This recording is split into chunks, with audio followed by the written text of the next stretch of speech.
Hello, and thank you very much for joining us. This is the Conrado Show. This is the show where we discuss issues of purpose, passion, and power.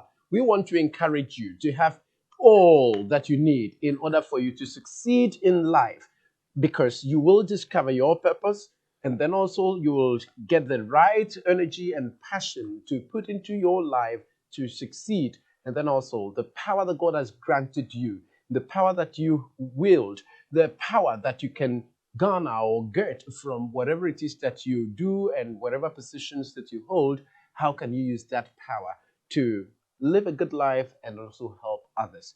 That's what this particular show is all about. We want to look at success in all its forms, and the definition that we are holding on to is knowing your purpose in life and also using your potentials to achieve great things and then sowing seeds of greatness in other people's lives, as John C. Maxwell said.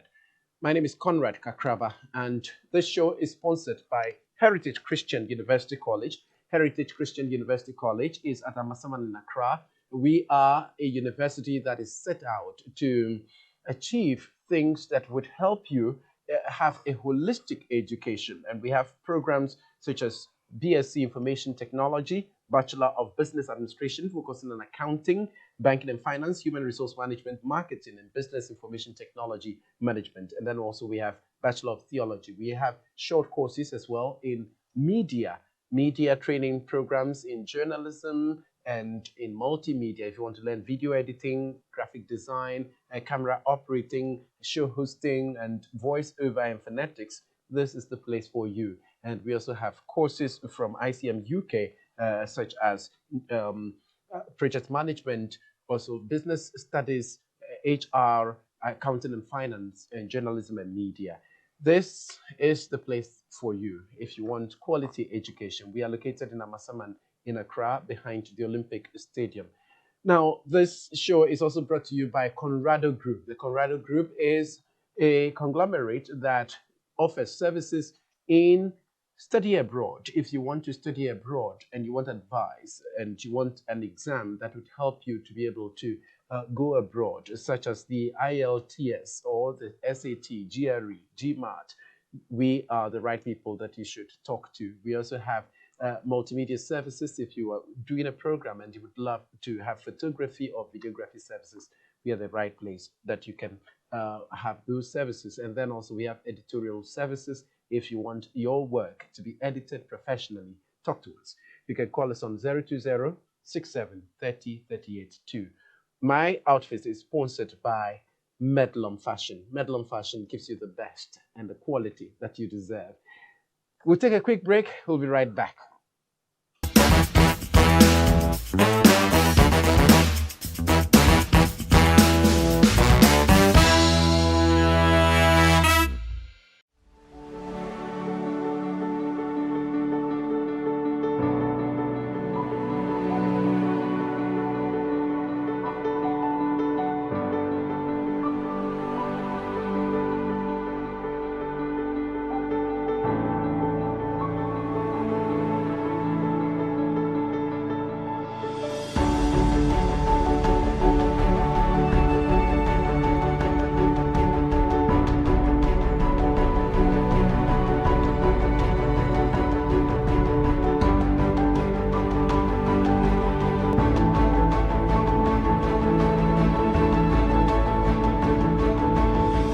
Feel adrift as you transition into a new stage of your life. The future seems like a blank space until you discover the passion within. The canvas of the future is yours to paint. Welcome to a world of opportunities. Heritage Christian College, offering world-class university education, training compassionate entrepreneurial leaders.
Welcome back. You're still on the Conrado Show. This is the show that gives you purpose, passion, and power. Today, I'm going to be having an interaction with somebody that I've admired so much from afar. But today, I get the opportunity to sit with him and interact with him on his life. He is Vitus Zule. Vitus Zule. He is a spoken word sensation. He is an astute speaker, an illustrious poet, and a creative writer. He's also a techie guy, and he's going to be telling us a lot about his tech work and all of that. And I'd love to interact with him on what motivates him in the creative arts and then also in the tech space. I've listened to a lot of his poetry, his spoken words, and we've been playing some of them on Drift TV. And I'm like, wow, this guy is really, really good. I want to talk to him, and I've been able to contact him. And today he's right here. Now, before we start, let's listen to one of his spoken word poems. It is entitled Africans Complain Too Much About Slavery. I came to shake some African tables because someone has to hear something. See, this piece might offend many, but who's counting? I think you Africans complain too much about slavery. I'm just saying. First off, whose fault was it? No, wait, I don't seek to make light of the effect of those dark years on the African continent, but reason with me. If you spend too much time complaining about how you were enslaved in the past, you may actually be blinded to the modern ways in which you are still being enslaved. For instance, how slavery of the past was physical, but now it's mental. Like how I can make you think that your country is worth nothing and you haven't really arrived until you come to mine. So then I wouldn't have to come to your country to fetch slaves on a ship anymore, because they'll run here by themselves forevermore. Like how I can make you think that my products are better than anything your country can ever produce, and so you haven't really got it until you import mine. Like how I can make you believe that all your heroes are villains and my heroes will soon come to rescue your land after they are done rescuing mine. Like how Alexander the Great is described as a conqueror for conquering, but Shaka Zulu is labeled a bloodthirsty barbarian for doing the exact same thing. Like how your queen mothers are localized but our queen is globalized. Like how Spider-Man is called a superhero but Kwekwanansa is called a superstition. Like how I can make you think that every aspect of your culture is primitive and every aspect of mine is called modernization. Like how Chigbodi is not a cool name to give to your child, but once you call her Patience, she can move mountains. Like how I can make you think that you aren't really married until you have a white wedding. Like how I can make you think that you need my engineers to erect your mega structures, but since you can't afford them, you need my loans to pay them. Africa, wake up. How long until you realize that we never really ended slavery, we rebranded it. And while you were busily lamenting on the effect of the transatlantic slave trade, we found a new way to do it. How's that for smart? Now that's strategy. From physical slavery to mental slavery, well, guess what's next? Spiritual slavery. I think you guys call that religion, but let's leave that for another day. Vitusspeakz. All right, still on the Conrado Show. So now let me introduce to you the one that we have been waiting to hear from, Vitus Zule. Thank you so much for coming. Thank you so much, Conrad. It's been a pleasure. Yeah. So tell me a bit about Vitus Zule or Vitusspeakz. That's your brand name. Yes. Vitusspeakz. Vitusspeakz. Yeah, and the speaks has a Z at the end. Z, Okay, yeah. So tell me, who are you? So, many things depending on who's asking. But for the purpose of this conversation, Yeah. I'm a spoken word poet, I'm a speaker, I'm a writer, Mm. and I'm an entrepreneur. Interesting, but tell me a bit about your background. Okay. Let's start from family background, then we'll go to educational background. Okay, so I grew up in a family of four. Mm. Both my parents Yeah. were somewhat educationists. Okay, My mom is currently still a librarian at the University of Ghana. great. My dad is a retiree from public service. Mm. And so I grew up in a home that was Yeah. very much, Focused on education. Yeah, And those things have significantly influenced who I have become. Yeah. I mean, you can't grow up in such a home and not. and Exactly. So Yeah. I have always been the person that loves to, get knowledge. Knowledge has always been paramount for me I growing up. see. Yeah, I have I one see. sister. Yeah. Valerie. She's my only sister, and Wow. so I've had a pretty. So you have two calm- children. Yes, two Yeah. children. Yeah, so my upbringing was pretty calm, I pretty see. quiet. I Yeah. see. I see. I Yes. see. But as I grew along, I began to find an interest in speaking, and Good, so that good. was the moment. That was the highlight for me. That was Yeah. the deciding point for me that Yeah. shaped the rest of my life. Yeah. Interesting. Where do you come from? My dad is from Jirapa, Mhm. that's in the Upper West, so that's where I'm from. My mom is from the Volta region. Oh, really? Yes. You did mention that. Yeah, in our chat, you never mentioned that. Okay, so that's interesting. And where did you school? I mean, let's say secondary school. So I went to Presbyterian Boys Senior High Okay. School. And From there, I university? continued to Catholic University in Fiapre. Yeah. Okay, great. And what did you study? I studied computer science. So in the high SHS, school, yeah. I did science. Okay. But with geography, we had an option. Yeah. So I did geography. And then at the university, I did computer science. Wonderful, wonderful. And how did you get into creative arts or writing and poetry and all of this? So as far back as I can remember, Mhm. I've always been the guy that writes. Okay. That is just what I don't know how I came, but like I said, probably my background, my parents, yeah. they have had some level of influence in that, but I've always been the guy that writes. I see. I've been writing from junior high school. I used to do the whole junior graphic. Yeah, I used to do that too. Exactly. Then fast forward senior high school, I used to be the guy that writes letters for people to send to their girlfriends. Oh my So- goodness, you did all of that. Yeah, so I've always been the guy that writes. That's as far back as I can remember. Do you have a girlfriend? No. But you write for other people. Exactly. So if you're a lady, you had a boyfriend in Presec, I probably wrote that letter that you received. So the thing is, Vitus. That thing is is- hilarious. much later, like I said, I developed an interest in speaking. I I see. started listening to a lot of spoken. It wasn't spoken word at the time. Just a name, orator. Yeah, orators. Yeah. And much later, I discovered the art of spoken word, and I felt like this is something that unites two things that I love to do, and that's Interesting. writing and Yeah. speaking. And that was Yeah. yeah. Wow. how I found Wow. myself. Wow. Vitusspeakz. I love that. I love that. Now, so tell me, when did you really start recording yourself for the creative arts or spoken word? Okay, so I began with a group actually. It was a group called Stunt. It was a spoken word group. Okay. We met ourselves at in a youth organization, Okay. and then we all found out we have very similar talents, and we decided to form a group. That's as far back as, if I can remember correctly, somewhere in 2012 thereabouts. Not too sure.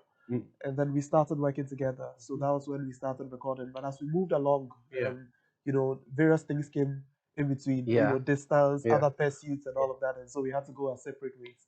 So it was somewhere around 2017, 2018 that I actually set out on my own with the brand name Vitusspeakz. And then I decided to take the art more seriously because I felt it was more than just a talent. Yeah. Previously, it was just something I was doing for fun. Yeah. But along the line, I felt that this is beyond a talent. This is an instrument that I could use to pass certain messages across and impact lives. Awesome, awesome, awesome. And there is another one that I love so much: education versus the keys to success. And let's listen to this, and then we'll be back to continue. Education versus the keys to success. Education is key to success. Or maybe not the key, but it is key to success. In other words, education is essential for success. Argue all you want, but this statement is legit. Name one man who succeeded without education, huh? I know many will be quick to mention names like Osei Kwame Despite, because despite he had never been to any higher learning institution, he made a fortune for himself. Well, hold up. He may not have had formal education, but you will be wrong to say he has no education. Education is simply the process of knowledge and skill acquisition. Undoubtedly, there are several ways to reach this destination, and school is just one of many such creations. So yes, I agree that school is not the only means to attain success, but I ask someone, what viable skills do you have to succeed in real life? Don't just lie in bed, pick up your phone, go online, join a hashtag that says that education is not the key to success when clearly you have no viable skills besides retweeting. You call names like Bill Gates and Mark Zuckerberg as dropouts who succeeded to buttress your claim that education is not the key to success? Well, Bill Gates didn't need a key. He literally made his own doors and windows for success. So unless you've got skills like Zuckerberg, stay in school and face books. The crux of my message is this: add value to yourself. So whether you do it in school or not, simply equip yourself with the requisite skills, knowledge, and training that sells in the real world. Being in school doesn't exempt you from this. Business owners employ skills, not thermometers, so forget about your degrees. And no greater masters exist than to master the courage to learn things you were never taught in school. Food for thought. An illiterate is someone who cannot read and write. So what do we call someone who went to school and still cannot read and write? And what do we call someone who never went to school and yet can read and write? Keep those thoughts to yourself. But I'll leave you with this one quote from Albert Einstein. Education is what remains after one has forgotten what one learned in school. Vitusspeakz. That was interesting and spot on. What did you seek to bring out, or what informed this particular piece? Education versus the keys to success. Okay, so I have listened to quite a lot of spoken word pieces Yeah. on the subject of education, Mhm. and I feel it's an imbalanced perspective I that people see. present. Yeah. Mostly people tend to come from the angle that, I mean, it's not just about education. Yeah, Like yeah. by that they mean formal education, Mhm. so you can achieve whatever you want, Yeah. irrespective of that. And Yes. to a very large extent, that could be true. Of That is course. valid. Mhm. However, the other side is what I felt was being left out. The Uh-huh. fact that yes, you can achieve But you should greatness still without develop formal your education. skills But and yeah, potentials, your exactly, knowledge. exactly, Yeah, and yeah. that brings the balance. Yeah. Otherwise, we are just encouraging people Yeah. to Be lazy about. mediocre. Yeah. Exactly, and so I wanted to do a piece that strikes the balance Mhm. and presents both sides of Yeah. the argument. Yeah. And you did it so well. You did it so well. Yeah. And there is this one as well that you did. You said Africa was once poor. And I was listening to the beginning of it, and I was like, this guy, he's getting the facts wrong. And then later in the poem, you said you were speaking into the future. Let's listen to this one, and then we'll come and talk about that as well. Africa was once poor. Wow. There was a time where everyone believed that the earth was flat. There was a time where everyone believed that Pluto was a planet. And there was a time where everyone believed that Africa was poor. And it made sense to believe that because practically nothing proved otherwise. Hunger was the delicacy of the average African. Income streams had dried up. The road network was full of sarcasm, it did not work. Educational system was nothing to read and write home about.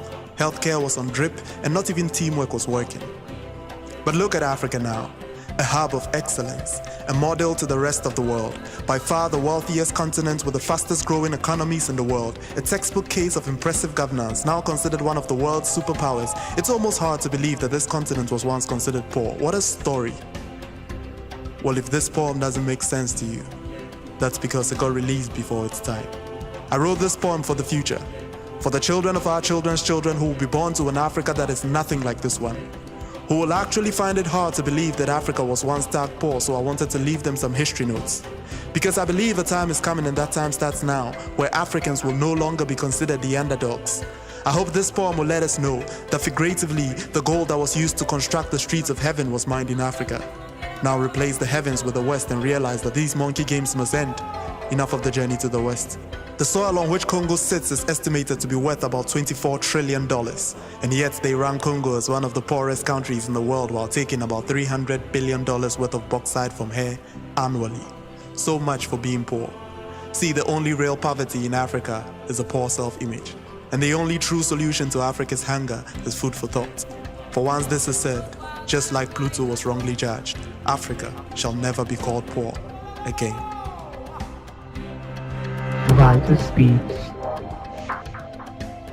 Africa was once poor. Africa was once poor. But now you do want to say it's not poor, or you're being futuristic. So that piece was like you rightly said. You're a prophet, Prophet Vitus. Yeah, that was a prophetic piece.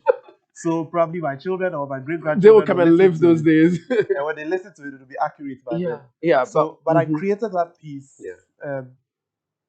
to immediately strike a chord in people to Mhm. realize that there is a future hope for Africa. It may not be so right now, Yeah. but there is a future hope.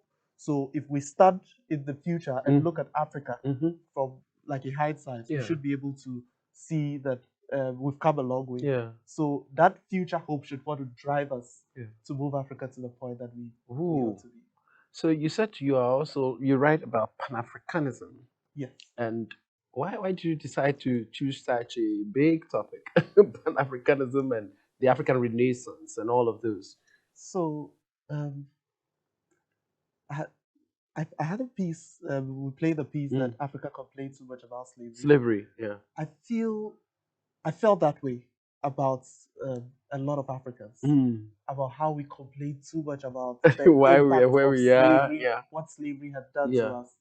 But I feel like there's very little we can do about our past to change It's it. past and gone. Exactly. But there's something we can do about our Present to impact to on the future. influence Exactly. the past that we'll have in future. Okay. And so, in a certain way, I feel that if people could see things the way I see, then Yeah. I feel this is very tied to what I do in the arts. Yeah. For me, the art, like I said, is a tool Yeah. to present people with a different view.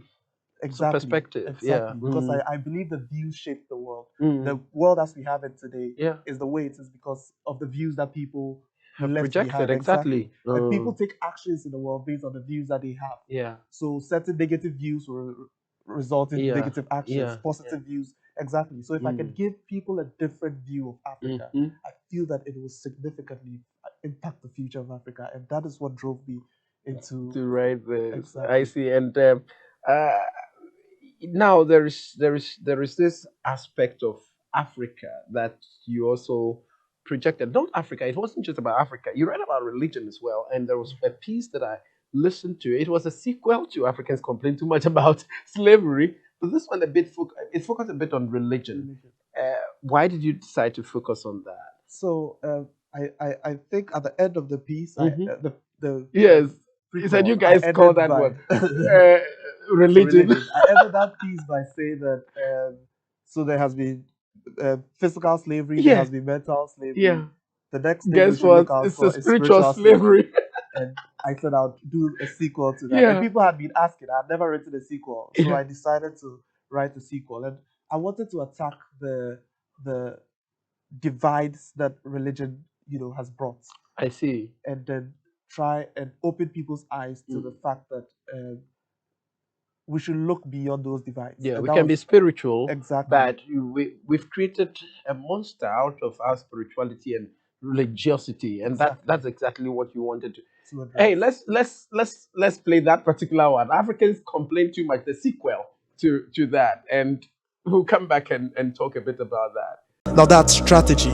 From physical slavery to mental slavery. Well, guess what's next? Spiritual slavery. I think you guys call that religion, but let's leave that for another day. Well, today is another day, and thank God you and I are alive to hear what I have to say. Now this is kind of a touchy subject, but like they say, if a conversation is hard, then it's probably the one worth having. Now see, there is faith or belief in God, and there is religious practice. Religion here being a system of practice founded by man as a way to express his faith in God. Which is fine if you ask me, and trust me, I'm not against any religious faction. In fact, I myself have my own affiliation. But genuinely I ask, that if your religious practice stood in the way of your faith in God, which will you rather choose? And if your religious practice stood against rightful wisdom, what would you rather do? I heard of a lady who died because her religious practice didn't permit blood transfusion. I heard of a guy who failed an exam because his religious denomination considers writing an exam on a particular day of the week a desecration. Now don't get me wrong, I don't approve of examination councils being insensitive to people's religious obligation, but neither do I encourage being unreasonably tied to certain religious notions that even when there is need for necessary adjustment, you don't see reason. No wonder Jesus always had issues with the Pharisees and other religious leaders, and I think the Pharisees may have just left some descendants in Africa. I mean, it's 2020 and the most substantive argument to some religious Africans is why ladies wear trousers. Lord have mercy. And then we turn around and blame our slow-paced development on sorcery. Find me a better story. Once again, I'm not against any religious faction, and like I said, I have my own affiliation. But all I'm saying is this: just don't blame God one day for the things your misguided religiousness has done to you. He has no hand in it. Vitusspeakz. You're still watching the Conrado Show. This is where we present you with purpose, with passion and power. Young people who are doing phenomenal things, and they are changing perspectives and narratives, and they are taking, their destiny into their own hands, and the power that God has given them, they are creatively using it. That's what we want to explore. And today we have one of them right here. It's called Vitusspeakz, and his brand name is Vitusspeakz.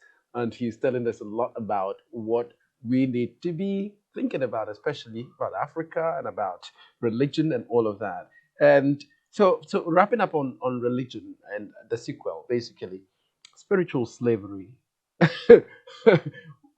What do you think should be the solution to that? So, like I said in the piece, I feel people are enslaved to their denominations. Okay. Yeah. And the the piece was meant to liberate people from the shackles that denominations has put on people. And set them free on their minds, free to worship God in sincerity and in truth. Just that. Just to set so you're not free. Against what would be termed religion, no, but you want it to be done with a certain kind of mindset, exactly, where we don't create certain problems for ourselves. I love that, and I really welcome those thoughts that you've expressed.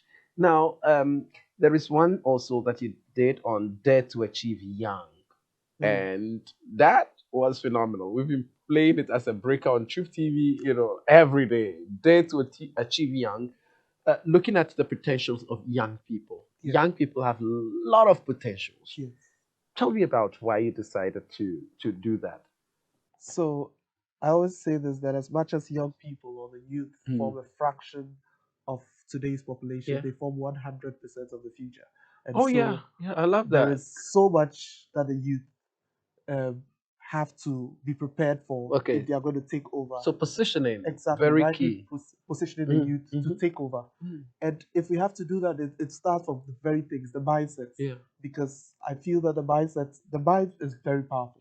And so that is what I wanted to attack. That the mindsets that the youth are not capable, the youth are not adequate. I wanted to empower people. That was an inspirational piece, to empower the youth. That, look, you can achieve something at a young age. Don't wait till you get old.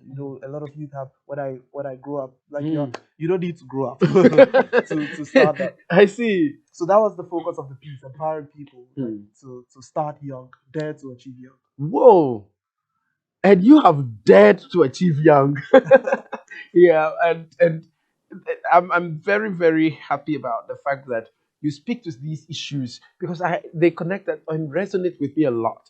And a lot of the stuff that I talk to my colleague young people, whenever we have these motivational and mentorship sessions, tell them that, hey, you need to start wherever you are, whatever you can do. I wrote a book when I was in senior high school, and it was through these junior graphic debates and all of those things we were putting together. And I loved writing, and somebody saw it and said, one of our teachers, he was like, Conrad, I would like you to put all of these articles together. I want to compile them into a book for you. And I was like, and it happened. That is one of the things that showed me, hey, every dream that you have, just keep working at it. And somebody would one day see it and would love to help you. And even the studio, this whole media center, it was just an idea in my mind. And, I just wrote it as a business plan and submitted it to my boss. And he looked at it and was like, this is it. I really love it. I want to help you to achieve this. And somebody came up and said, I want to help you to put up a 3-story structure free of charge. Whoa. I was like, are you serious? And people have come forward, camera, this, that. And I was like, whoa, that is it. You just have to believe that you can. Once you have the idea, start working at it and put it together, package it nicely, and then let somebody know about it. Somebody would love to help you. Somebody has been waiting for that opportunity to help you, to just bring out the best in you. So you as a young person, don't believe that, you can't do anything, you're too young, you're not capable of anything, you don't have any potentials, you don't have any talent, you don't have this, you don't have that, your family background is so bad, and this and everything is a problem to you. No, just use what you have, the mind. The fact that you can even complain, that alone should tell you that, you have something in your mind. You can realize the situation you are in, but you must not stay there. Just step out and be faithful, have that faith and confidence that you can do it. And start doing it, keep at it. Consistency is key. Many young people just want to touch something and then they leave it there. Consistency is key. Keep working at it, and also expose it to people that you trust, and they can give you some ideas. Wow. I am going to have another session with you on your tech space and the next gen entrepreneurship. But for now, let's wrap up on the creative bit of it. Okay. So let's talk about the creative industry in Ghana. Your side especially, the spoken word. Music has been well developed. People make huge sums of money from music in Ghana and elsewhere. Performing arts in terms of the drama and film and all of that. What about yours? You should be one of our celebrities in terms of spoken word, art and all of that. But how is it in terms of making money out of it? So, like you said, music is at a certain point. Film is at a certain point. Mm-hmm. The spoken word industry is still growing. It's still very infantile. And it's still like gaining grounds in this part of the world. And so it's not as financially rewarded as it should be. Mm-hmm. However, it's young, like I've said. And so there are so many prospects to it. I believe that so much. The thing is, every art form, it takes time to build. Exactly. And to be recognized, appreciated, for people to invest in it and all of that. Exactly. And it takes great work from the part of the artists themselves to push the art. That's it. Promotion, because nobody has, do you have a manager? Let me ask you. Nobody. Yeah, but I would love to be your manager. To promote your art, because, well, maybe because I also have some biases for that. I also started this whole media thing as a spoken word artist at Radio University, at the University of Ghana, when I was a student there. So maybe I have the bias for that. But I didn't develop it because there was nobody interested and nobody to promote, nobody would come forward and say, I want to be your manager. But for me, I want to be your manager. I want people to appreciate what you're doing and to see the beauty of it and invest in it and promote it and make it an industry on its own. And I think that you have started greatly, and I'm going to encourage you to keep it up. Definitely. You have some Creative Commons or something. You've been Creative Convos, yes. It's called what? Creative Convos. Creative Convos. Yes. What's that? Tell us about it. So that is my annual spoken word event that I hold every year. I see. It's usually around March. This year will be in the middle of the year in June. Okay. So it's an event for mainly spoken word artists. Yes. Okay. To come, various spoken word performers. These are all in our bid to promote it and elevate the standard. Exactly. Yes, I feel we very often refer to music and all of that, but some time ago, certain genres of music didn't have so much prominence. Of course. It took efforts from the artists. It took certain efforts to push a genre like rap music. Some time ago, it didn't have so much prominence. But right now, rap music is gaining ground. Sure. A lot of other art forms are gaining ground. So it'll take effort. This is the efforts that we have started. Wow. And so we are looking forward to other people to get on board, other people to come on board, and let's make this happen. Awesome. As you're talking about rap, I listened to one of yours, which sounded like rap to me. I was like, this guy, he should be challenging Sarkodie and all of those guys, And it says what? Is it white folks wasted a slavery head start? The comeback. Oh, okay. Yes, and you actually acted it out, not like the normal street face that you've been doing in the other videos. This one, you actually went to act it in some. Where was this? It looks foreign, like you are in the US or somewhere. It was shot at the shop, Accra. It's called The Shop. The Shop in Accra. I'm sorry, in Osu. Really? Shop. Yeah, that's the place. It's they promote indigenous African. Exactly. Interesting. It looked so foreign to me, and I loved it. The way you acted. Did a great job. You did a really good job. And it looked like a song, a rap song. Exactly. So let's play that, and then let's see what he's talking about. I am of the view that views shape the world, so here's a view that can shape the world. White folks wasted slavery if you think about it. I mean, you have a 400-year head start and this is how far you could get. I can't help but think that maybe they actually needed a head start to begin with. And maybe Africa needed a setback to see what she can achieve irrespective of a 400-year setback. But we don't get that. No amount of reparation can fix that. And I'm not saying we don't need that. But more than that, what we need is a comeback. Because we've got so much talent as our birthright, natural resources on our home side. I feel God had to send Africa back 400 years because he realized he had spilled so much of the good sauce on the continent. And it will take approximately 400 years for others to catch up. But since we were the ones who got sent back, we now have to do the catching up. Which is not a problem really, because we know how to build the best part of the world. We've done it before. We know where to find the raw materials, they took it from here. We know where to find the talents, they gave us the mirrors. There's just one thing we haven't learned to do. If one black man can rise above a deprived racial background and against all systems of oppression secure a 330-acre land in the heart of Atlanta and build one of the largest movie production facilities in the world, I dare say the black people have what it takes to win in a checkered world. Checkmate. So we can either keep complaining or we can decide to stage one of the biggest comebacks in the history of humanity. And this is what it means to stage that comeback. To literally come back and invest in the continent of Africa. The choice is hard.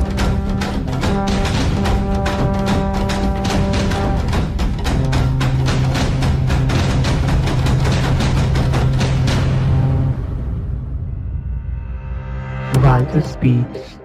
Okay, white folks wasted the slavery head start. Is that the title or The title is The Comeback. just the comeback? Yes. Oh, So the purpose of that piece was just to was he welcome, around Ghana beyond 8 time? yes, And those yes, is it? to welcome Yeah. Africans in the diaspora back home. It was Yeah, just, because I was connecting the dots yes, and I saw that you wanted for people to come back home and explore where they come from and all of that. Yeah, you know.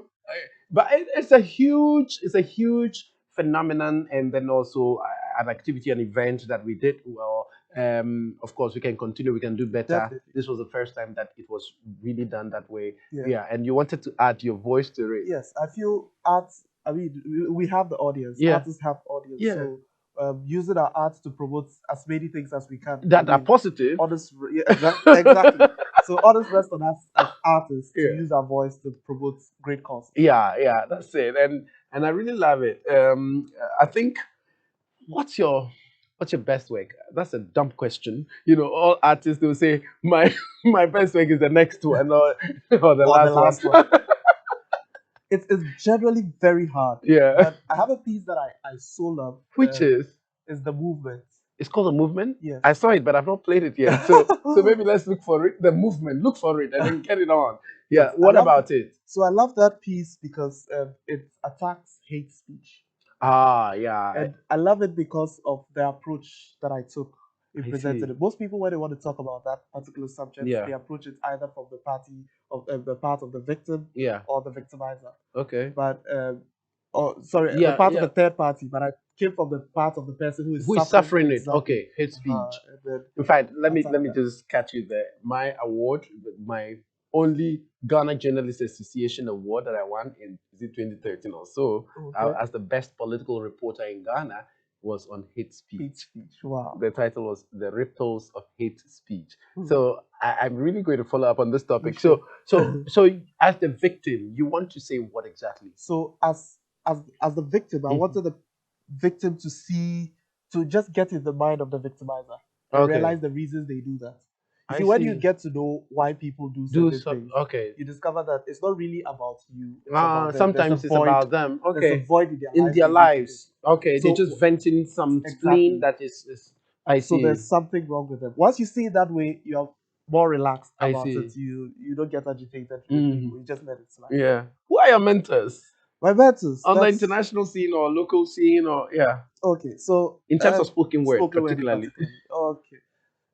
Spoken word in particular, I would say on the international scene, I listen to Prince EA. I knew you were going to mention him first. Prince EA. I love him too.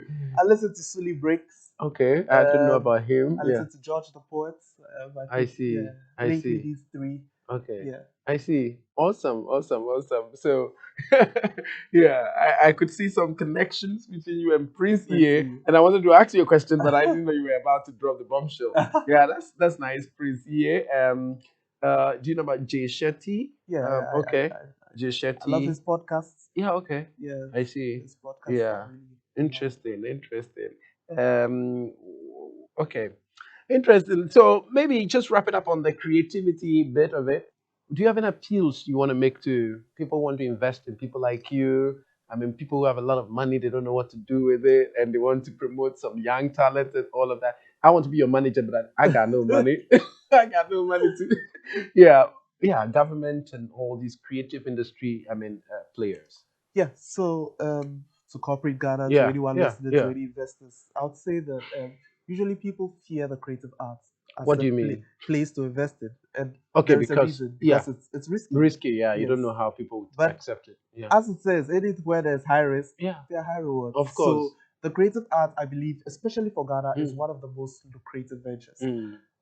We keep talking about the year of return, beyond the year of return, December in Ghana. One of the key, catch is the art events that drive people. That's the power of creativity. Yeah. Then again, the creative arts is one of the biggest avenues we can use to put whatever messages that we want to put across. Great. So the politicians, you have messages that you want to put across. Different people that have messages that you want to, even preachers. Yeah. Once you put it in art, it becomes some form of a bait to draw people who love the art. Yeah. And so this is a very there's this one that I really love so much. We've been playing it as a breaker on Truth TV. My boss exposed me to it, and he says, I mean, it's by SM Logridge. He was an old preacher, and he recorded a piece that was just about Jesus Christ, and it was phenomenal. He says, "That's my king. That's my king." I mean, you can go watch it. Yeah, and the message of Jesus. If you watch that and you don't believe in Jesus, then you didn't. There's no redemption for you again. Yeah. So I love what you're talking about, and it was spoken word kind of poetry. Though it was a sermon, but he put it in a certain way that was so captivating. Exactly. Yeah. And that is the power of art. Yeah. So with art, whatever messages you want to get across, whether it's about your organization, whatever it is, art has a means. So you mean big organizations, can come for you to do something for them? Exactly. Whoa. It's already happening in other parts of the world. Yeah. We need to embrace it here as well. It's just a smart way to put your message across. Yeah. People do it with music. Yeah. So why not? Yeah. So definitely, if you want to invest in art, now is the time. Great. Do you get gigs, sometimes to go for events and blah, blah, blah? Yes. I've seen you on TV, I saw you on City TV, saw you where again? Where? I've been all the number MX24 and I was like, wow. TV Africa, Metro, I've been everywhere. Really? Really? Yeah. So yes, I do get gigs and various gigs. I think spoken word is one art that can be performed on different platforms. Yeah. Whether political, corporate, religious, anywhere it can be performed. I mean, we saw during the US election, after the inaugural speech by the poet Amanda Gorman that went viral. These things, any kind of events, we are open to it. Interesting. Do you have people you work with? I mean, other artists that you either mentor or blah blah blah, so that it's not like only you and you become so busy. Okay, so I had an artist mentoring program some time back. It was for a period. It was like a month long. Okay, and then it ended. And hopefully, I would start another one. Yeah. But there are a lot more poets coming up who reach out, and in any ways that I can you support? Yeah. Interesting. But you don't have any like how you have what we're going to talk about in the next edition, which is about the educational hub, your next gen educational hub. You don't have anything like that for the creative arts yet? No, for myself, no. I have my team that works with me as the artist. Okay. And then I have my annual event that we bring other people on board. But not that training kind of hub. Okay. Maybe you have to think about that. I would consider. Wow. So any final words on this creative arts section? So, final words, I would say that art is so powerful. I love art. Art, how would I describe art? Like, art is so powerful. I love art a lot. And this is beyond even spoken word. I love comedy. I love so much because I believe that art is to some extent spiritual. Because you have to search deep within your soul to bring things that were previously non-existent, and you're bringing this to life. And so, listening to art alone, it can be relieving, it can be cathartic. I want a lot more people to appreciate art, and then I want a lot more people to respect artists. I have a piece where I speak about the fact that artists need to see what they do as intellectual, as something intelligent. And so I want people also to see what artists do as intellectual and accord them the needed respect. I think maybe because of your science background, that's helped you a lot to be very precise. I wouldn't agree to that. I wouldn't agree to that. Computer scientist, okay? I wouldn't agree to that. It's because of my art interest. Yeah, we'll talk about that computer science, bit of you in our next episode. Definitely. This has been the Conrado Show, and today I've been so carried away by the ingenuity, by the creativity, by the spirituality, by all the ETs of Vitusspeakz. Well, Vitusspeakz has been my guest on the Conrado Show today. It's been phenomenal having him here. Talking about his life and his art and all that you too can do in order to support the art, especially the spoken word industry. It is a very big industry with wonderful potentials and promise, and we need to be able to support the spoken word artists. This has been the Conrado Show, brought to you by the Conrado Group and then also Heritage Christian University College in Amasaman, Accra. We'll be back again some other time to have a different session on the tech aspect of Vitusspeakz. Thank you so much for your time. I'm Conrad Kakraba. Bye for now.